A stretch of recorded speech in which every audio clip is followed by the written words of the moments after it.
On the campaign trail for an election that Parliament won't give him. This is how the Prime Minister wants to be seen, smiling with NHS staff and talking about new money. But what opposition MPs are talking about, and his own former cabinet members, is his language and the ill turn it might be doing the nation. Prime Minister, are you deliberately exploiting divisions in the nation to try and win an election? No, on the contrary, I think that what we need to do now is to get Brexit done by October the 31st. And I genuinely think that once you do that, then so much of the heat and the anxiety will come out of the debate. I think a lot of people are very tense. I think businesses are still uncertain, and get it done, I think we'll all be able to move on. But your language is divisive. As Prime Minister, shouldn't you be trying to bring the nation together and not stoke the fires? Well, I must respectfully disagree with you about that. I think it's very important to separate out two issues. Yes, I think that there is too much abuse of parliamentarians, particularly female MPs. I think the threats against MPs and particularly female MPs are absolutely appalling, and we're doing a lot of work to give MPs the security that they need. But then there's another question, which is, can you use words like surrender to describe a certain act, a certain bill? And quite frankly, I think that you can. And if you say that you can't, then you're kind of impoverishing the language and impoverishing political debate.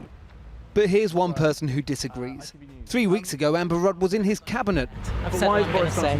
Today, she said the sort of language coming out of Number 10 does incite violence. She told the Evening Standard it's the sort of language people think legitimises a more aggressive approach and sometimes violence.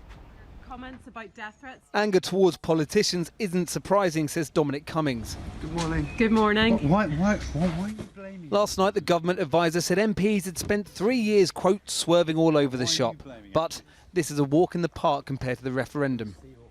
It doesn't look like a walk in the park, does it, Mr. Cummings?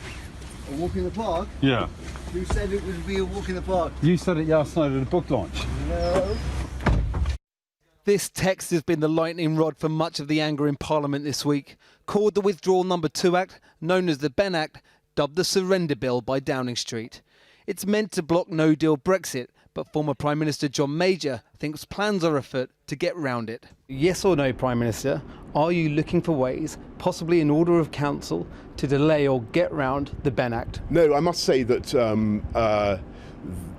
we will obey the law. But we're confident we can come out on October the 31st. And the best way to do that is to get a deal. And so that's why the Surrender Act is so damaging, because I won't hide it from you, it has had the effect with our European friends of making them think, maybe Parliament can block this thing. Maybe they will be forced to extend. And that, if you're in a negotiation, that obviously makes it more difficult. But in Downing Street, the rumour is they're gaming options. According to legislature experts, they might include agreeing a divorce bill, thus avoiding an extension, but then block legislation implementing the agreement, which puts no deal back in the frame. Or perhaps by sending a second negative letter, the UK could force the EU to reject the request. Ministers could use an order of council, an ancient royal right to suspend the Ben Act. Or they could invoke emergency powers to suspend the Act, claiming there could be civil unrest if Brexit is blocked. The official line is that Downing Street still wants to strike a deal with the EU. Non-committal language today, though, from EU Chief Negotiator Michel Barnier. It's a big day today, a lot of meetings. Every day is a big day. Sun turned to rain, however, when Ireland's Brexit Secretary came out to talk. And there cannot be an agreement on a withdrawal agreement until there is a serious proposal brought forward from the British side, which we simply haven't seen yet. And as a result, the two sides are quite a long way apart, in my view. Well, I think there's still a long way to go. I think we are coming to the moment of truth in these negotiations. We will see if there's a political will on both sides. We are committed to securing a deal. We're committed to leaving on the 31st of October, but that deal has to be without the backstop. Hello. It's easy to look chipper when you're announcing £200 million for cancer scanners. The test for the Prime Minister is whether civility will be a casualty of the fight he takes to Parliament. So less than 5 weeks to go until that no-deal deadline. And tonight we've got the hint, at least, of some deal detail. Now, over the last couple of weeks, negotiations have stepped up. But as you heard there from Ireland's Brexit Secretary, they've heard no detail. Now, Downing Street have always said that's on purpose. Leave it to the last minute so that no one can poo-poo it, nothing can leak out, and Europe won't just strike it out straight away. Tonight, though, we've been told people familiar with the matter understand that the UK plan to put out concrete proposals after the Tory party conference in time for scrutiny ahead of European Council discussions in mid-November. So Tory party conference starts on Sunday. The hope is that by this time next week, I'll be sitting here and I might actually have some detail about what the deal with the EU might possibly look like. Looking forward to it. Thanks, Paul. Well, as Paul said, with just 5 weeks to go before the October 31st deadline, Parliament's spending watchdog has said the Department of Health and Social Care lacks the full information about levels of drug stockpiling. The National Audit Office warned that the government simply doesn't know how many nursing homes and other social care providers have followed its advice on robust no-deal Brexit contingency planning. The NAO also said that extra freight capacity chartered by the government for priority goods might not be in place for up to a month after Brexit. Well, earlier I spoke to the Health Secretary, Matt Hancock, and naturally we asked him about the current political crisis. But first I began by asking him about the government's announcement that it would give £200 million to cancer departments. We're actually looking at record numbers of scans and wanting to do record numbers of scans, and the blockage in the system has been not having enough scanning machines, and of course the radiographers needed to operate them. And today we can announce that money, all part of trying to make sure that we have the best cancer survival that we possibly can. It's been increasing in recent years. It's at the cancer survival overall is the best it's ever been in British history, but obviously I want it to go further. Is this an electioneering announcement? No, it's an announcement because we care about the NHS. You know, I've been Health Secretary for 15 months now. Over that time, I've been able to make various announcements of improvements. This is the latest one. The spending watchdog today said with 5 weeks to go until October the 31st, there is still, quote, a significant amount of work to do to prepare for a no-deal exit. And particularly in your department, the chair of the Public Accounts Committee said that your department has no idea whether social care providers are ready. They're still not certain whether all the freight capacity that the government needs will be in place on time. It's pretty worrying, isn't it? No, we have plans for all of the areas where there's still work to do. I thought it was a good report from the National Audit Office. It complemented the amount of work that's been done, and especially the engagement with the pharmaceutical industry, with people who provide services, both in social care and in the NHS.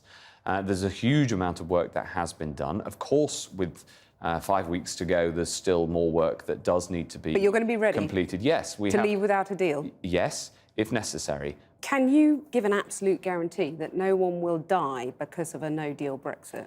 Well, what I can guarantee is that we are doing all that is necessary to ensure that people will be able to get their drugs on time. I've been asked this question. That people well, won't I've been asked die. this question many, many times over the last few months.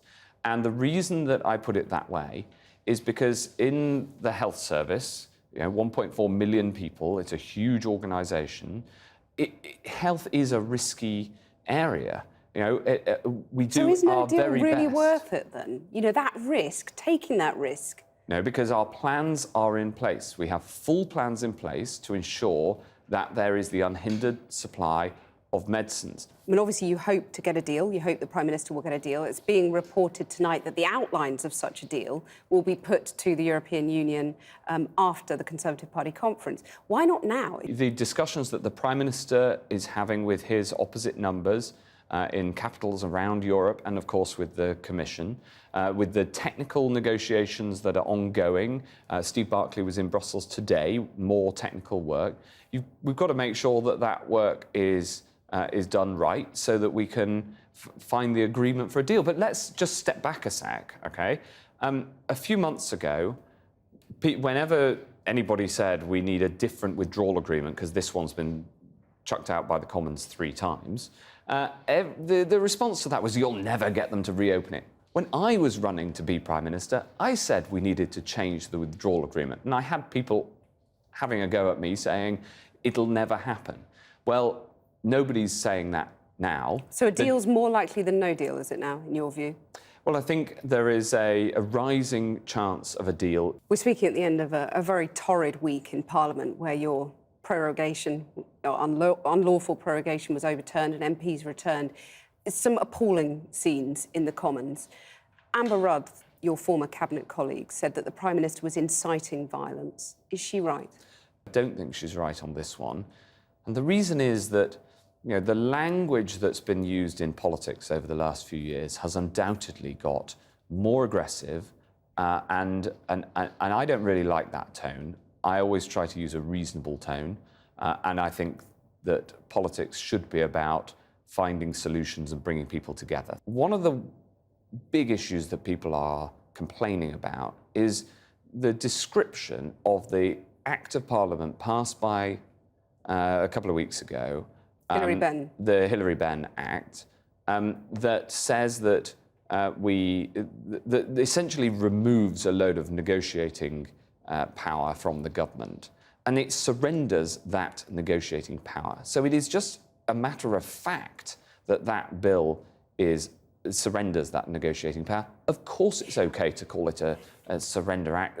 That's not even a metaphor. It's literal. It's But it turns it into a battle, doesn't it? And you've said you don't like that kind of attitude. And what I asked you was whether you had said to the Prime Minister that you were concerned about his language and his rhetoric. No, because Have you said that? No, because I think that the use of the term surrender act is perfectly reasonable to describe a bill that surrenders some of our negotiating and power. to dismiss the fears of female MPs for their safety, to dismiss them as humbug. Are you happy with that? Well, I don't think that's what he was doing. Well, he did absolutely do that. The Labour MP, Paula Sheriff, set out her concerns about her safety, about other colleagues' safety, and he said that's humbug. But she also was setting out this challenge to the use of the term the Surrender Act. This current crisis that you're in is very much of Dominic Cummings' making. You know, the prorogation of Parliament that was then declared unlawful, the failure to get Labour MPs to back a snap election. Is he a liability now, or do you still see him as some kind of Rasputin? No, seriously. I mean, in government, there's always you always need advisors, and because you need advice. Is he a good advisor, though? I mean, is he a kind of Rasputin guru? You need advisors, but ultimately, it's the elected politicians who make the decisions. So he needs to know his place? No, I'm not saying that. I'm saying the accountability rests with the elected politicians. Does he tell you what to do, though? Does he pull your strings? He helps to drive forward the agenda on the NHS. He's been absolutely fantastic in helping to do that. But the reason that he's able to do that is because Boris loves the NHS and wants to deliver on the NHS agenda as well. Are you and your colleagues a bit scared of him, though? No. You stand up to him, do you? I have a total agreement with the Prime Minister on what we need to be doing in the NHS, expanding the services, making sure it's there for everyone, bringing new technology in, and making sure we've got enough people. I have that, because we're completely aligned on that, it makes it very straightforward, because the debates that we have is how do we best improve the NHS and drive that agenda forward. Dominic Cummings doesn't tell you what to do? No. You've said more than once that you want to get Brexit done. Yes. Just explain to me, the Prime Minister says he won't break the law, but that the UK will leave on October the 31st. How else can those two contradictory statements be true unless you're going to delve into some kind of, to put it in John Major's words, political chicanery? Well, the best way is by agreeing a deal with the European Union. OK, so let me put to you some of the suggestions as to how you're going to manage to make these two things happen. No, let me you won't get very detailed answers because fine, a simple yes or no will suffice. Using an order of council issued by ministers in the Privy Council to bypass the Benn Act, which required the Prime Minister to get an extension. Use EU law to overturn that. Send 2 letters to the EU, one requesting an extension and one cancelling the extension. Taking emergency powers. These are all things that have been suggested. Can you rule out all of those? What I can rule in is that we should strain every sinew to get a deal and put it to the House of Commons and leave with a deal, because that's the best way to deliver. I said a yes or no would suffice. Can you rule out all of those options? I have. Some of those options I had literally never heard of before this morning. Well, I'm sure Dominic Cummings is poring over them. Very good. Where is Matt Hancock's political soul? My soul is absolutely determined to ensure that we deliver on people's priorities, that the Conservative Party stays in the centre ground, that we remain a broad church that attracts people, especially the next generation, because it's only with progressive, forward-looking Conservative values that this country can do the best it can. Matt Hancock, thank you very much.